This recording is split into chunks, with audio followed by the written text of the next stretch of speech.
My in-laws have been forcing my 6-year-old son with sensory processing disorder into loud crowded spaces like concerts and amusement parks, claiming he needs to toughen up. So when they took him to a fireworks show without permission, and he had a complete meltdown that gave him a panic attack, I filed a restraining order, but now my husband is furious at me for destroying his family. I'm sitting in a pediatric psychiatrist's office as I write this, waiting for my son Lucas to finish his emergency therapy session. I never thought I'd be in this position, but here we are, dealing with the aftermath of what my in-laws call tough love and what medical professionals are calling psychological trauma.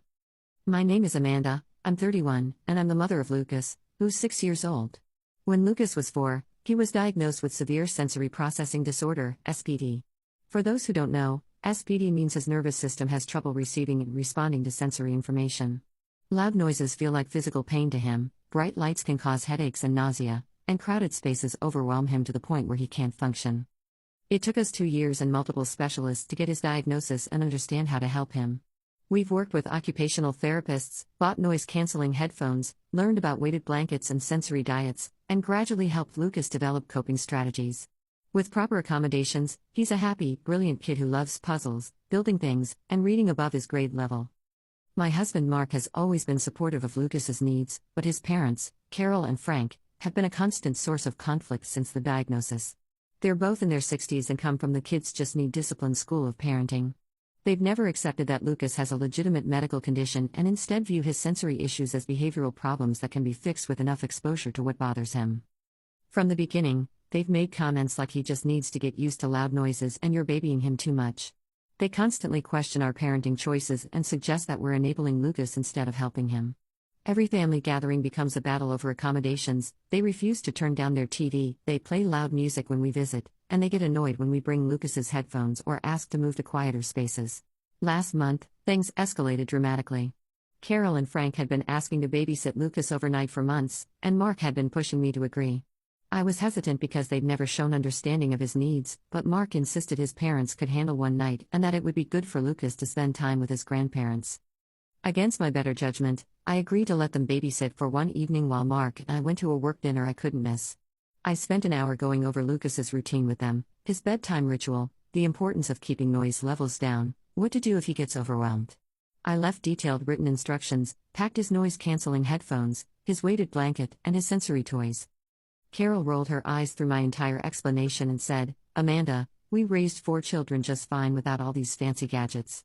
Lucas will be perfectly fine with us." I should have trusted my instincts and canceled the dinner. We were at the restaurant when my phone started ringing. It was Carol, and she was screaming so loudly I could barely understand her. She was saying something about Lucas freaking out and that they were at the hospital. My heart stopped. Mark and I raced to the emergency room, where we found Lucas in a hospital bed, hooked up to monitors, his eyes red from crying. The sight of my little boy looking so small and scared in that hospital bed will haunt me forever. The ER doctor explained that Lucas had been brought in after experiencing what appeared to be a severe panic attack. His heart rate had been dangerously elevated, he was hyperventilating, and he'd been unresponsive to attempts to calm him down. They'd had to sedate him to get his vitals stabilized. That's when Carol and Frank told us what had happened, and I felt my world collapse. They had taken Lucas to the annual 4th of July fireworks celebration downtown, one of the loudest, most crowded events our city hosts. When I asked why they would do that when they knew about his sensory issues, Carol said, "We thought it was time he learned to deal with the real world instead of being coddled all the time." According to them, Lucas had been fine at first, walking around the crowded park. But when the fireworks started, he immediately became distressed. Instead of leaving or helping him cope, they decided this was a teaching moment. They held on to him and made him stay through the entire 45-minute fireworks show while he screamed and begged to leave. Frank said, "We figured if we just made him stick it out, he'd realize it wasn't actually hurting him and he'd get over this sensitivity nonsense." By the end of the show, Lucas had worked himself into such a state of panic that he'd vomited, was shaking uncontrollably, and couldn't respond when people spoke to him. That's when they finally decided to bring him to the hospital. I was beyond furious. I asked them how they could possibly think that torturing a child with a diagnosed medical condition would help him. Carol had the audacity to say, "We were trying to help him. You're raising him to be weak, and we thought we could fix that."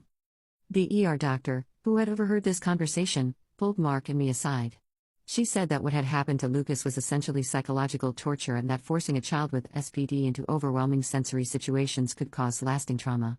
She said she was required to file a report with Child Protective Services because Lucas's condition and the circumstances that led to his hospitalization constituted medical neglect. That's when Mark surprised me by getting angry, not at his parents, but at the doctor. He said she was overreacting and that his parents had just made a mistake.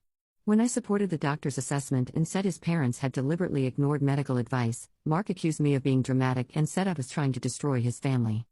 Update 1. It's been 2 weeks since the hospital incident, and the situation has gotten much worse before it's gotten better. Lucas is still recovering from what his therapist is calling sensory trauma. He's been having nightmares, refuses to go outside when he hears any loud noises, and has regressed in many of the coping skills we'd worked so hard to develop. The CPS investigation has been thorough and eye-opening. The social worker assigned to our case, Jennifer, has been incredibly knowledgeable about sensory processing disorders and immediately understood the severity of what happened. She interviewed Lucas using child-appropriate techniques and confirmed that he experienced significant distress during the fireworks incident. What shocked me most was what Lucas told Jennifer about previous visits with his grandparents. Apparently, this wasn't the first time they deliberately exposed him to overwhelming sensory experiences. He described multiple incidents where they turned up music loud when he asked them to lower it, forced him to stay in crowded restaurants when he was getting overwhelmed, and told him he was being a baby when he used his coping strategies. Lucas had never told me about these incidents because, in his 6-year-old mind, he thought he was supposed to be tough like his grandparents wanted. The guilt I felt learning that my son had been suffering in silence during visits with his grandparents was overwhelming.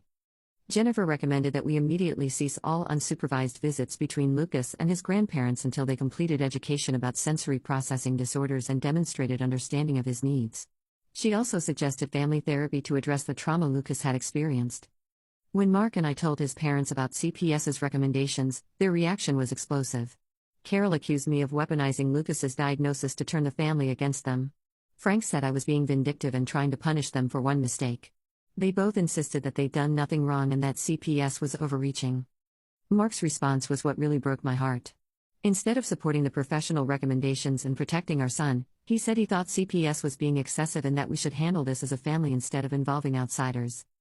That's when I realized that Mark's loyalty to his parents was stronger than his commitment to protecting our child's medical needs. When I told him that I wouldn't allow unsupervised visits until his parents demonstrated understanding of Lucas's condition, Mark accused me of being controlling and said I was using Lucas to manipulate his family. I made the decision to file for a temporary restraining order against Carol and Frank. The family court judge, after reviewing the medical records and CPS report, granted the order and mandated that any future contact with Lucas must be supervised and that Carol and Frank must complete education about sensory processing disorders before unsupervised visits could be considered. Mark was furious when he was served with the court papers. He said I destroyed his family and accused me of being vindictive. He moved out that night and went to stay with his parents. Update 2. 3 weeks have passed since Mark moved out, and the contrast in Lucas's behavior has been striking. Without the constant stress of defending his needs to his father and grandparents, Lucas has been calmer and more secure. His nightmares have decreased, and he started using his coping strategies again. The court-mandated family therapy sessions have been revealing. Mark has attended reluctantly, and his attitude has been defensive throughout. When our therapist, Dr. Martinez, explained how sensory processing disorder affects children and why exposure therapy without proper guidance can be harmful, Mark argued that his parents were just trying to help Lucas overcome his condition. Dr. Martinez had to explain multiple times that SPD isn't something to be overcome, it's a neurological difference that requires accommodation and understanding, not forced exposure. She used the analogy of glasses for someone with poor vision.